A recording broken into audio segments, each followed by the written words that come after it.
now a new IFBB Pro.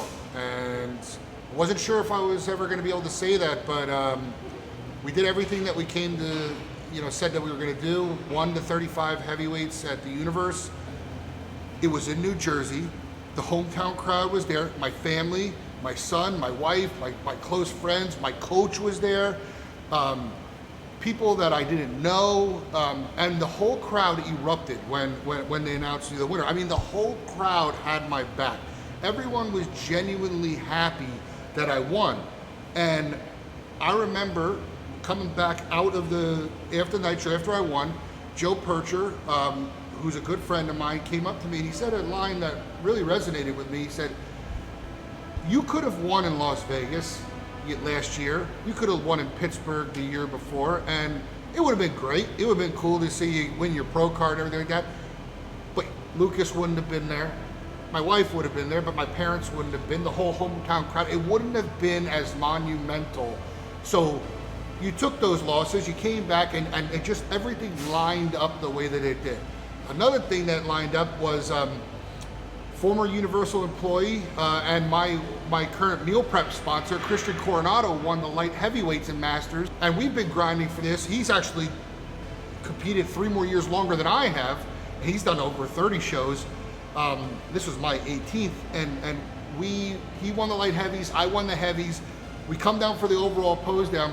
The really cool thing about it is the pressure was completely off when we went for that overall pose down. I didn't care who won. We were already both pros. He was hugging me before they even got into the pose down. And then we went into the pose down. They moved me to the center next to Christian. So me and Christian were the final 2 going for the overall title. And that was the really cool thing. Christian ended up beating me out slightly on it. And I remember giving him a hug when they announced him. Again, I didn't give a shit. I was so happy at that point. I was so happy for Christian, but I was really, really happy for the way that it planned out, that we were the final 2 guys after all this years. I mean, Christian sat in the cubicle next to me at Universal. I used to go into his cubicle and pose, and he would tell me to get the hell out of his cubicle. I mean, we're talking 2014, 2015. This is years ago, almost 10 years ago. So it's like, to see us final 2 guys, at the end of our career, both clutch at the same time in the same moment, with everybody that knew us, was crazy. That's why I call it magical. Tough class. Seeing how I work so hard, what does that make you want to do on the wrestling mat? Destroy every kid.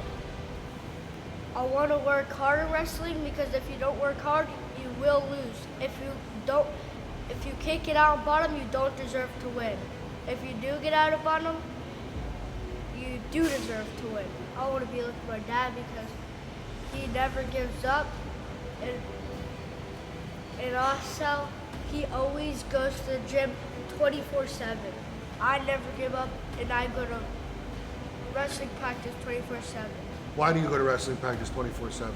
So you can get better. And all the kids that only do like 1 or 2 a day, they wrestle me, they're in my weight class, they'll get destroyed. I like the confidence. We call it in our house stacking bricks. That's the metaphor that we call it. And what do we say about each practice is a brick, right? And we're building a wall. And each time you go to a practice or training or a match, you're stacking another brick on the wall. And who's gonna win the next match? The guy who has the more bricks. The guy with the highest bricks, which means the guy that practices the most, the guy that eats the best, the guy that does, that trains the most. And the same thing goes with bodybuilding. The guy who doesn't miss his meals, doesn't miss his sleep, doesn't miss his training, he stacked more bricks. And like I said, with this whole thing, there's a lot of parallel that goes on with the wrestling and with the bodybuilding because they're individual sports. And I do believe, wholeheartedly that Lucas is different in terms of the other kids, and mainly what he's just exposed to at home, because he does see, that sort of tenacity, that sort of focus. And listen, these kids are monkey see, monkey do. So even if you didn't want them to be like you, they're going to be like you. So you better damn make it a good image that they're mimicking. Lucas, how's it feel to see your dad in the shirt? Good. You see that, right? Yeah. Yeah. Like it? You want one of these shirts? Yeah. Well, we got to get one made of you, huh? Yeah. I'll tell you what, man. Anybody who doesn't know, I mean, I talked a little bit about my Instagram, but for years, I was at the Arnold. I'd be on the sideline. I'd be dishing out shirts, and you know, I don't want to sound ungrateful. That's not what I mean. What I meant was I had bigger dreams, and I always said, when one day I'm going to be pro. One day I'm going to have my own animal iconic, and you know, you every day you like work and work and work till you get that opportunity. So when you finally get there, so for the company to think it was worth it to get my face printed on a shirt, meant a lot to me in terms of like the accomplishment. I started from the ground up. One of our sayings here at Animal is built, not born. Everything that I had was built. I wasn't given anything. We talk about genetics, but even from the start of it, I wasn't an athlete. I wasn't looked at really much other than an employee that happened to do bodybuilding shows sometimes on the weekend. And I grew it from there.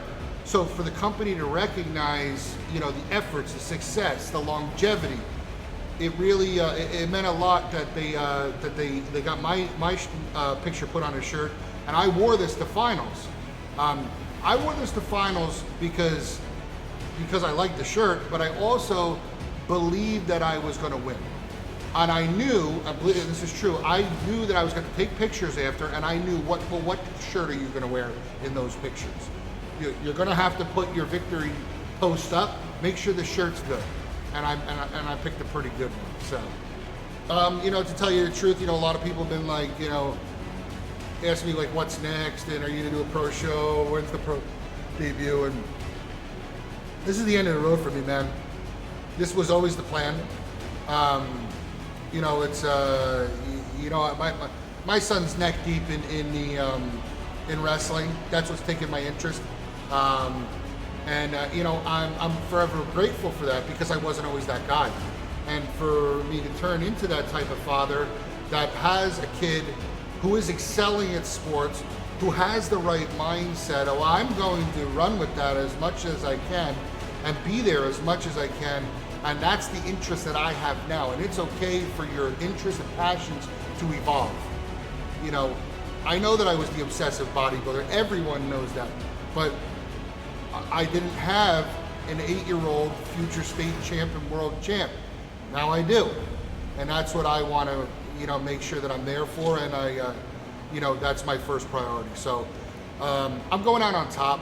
I couldn't dream of any other way to do it. I would never want to ruin that, and that's how I want to end the whole thing. All right, let's go train. Okay.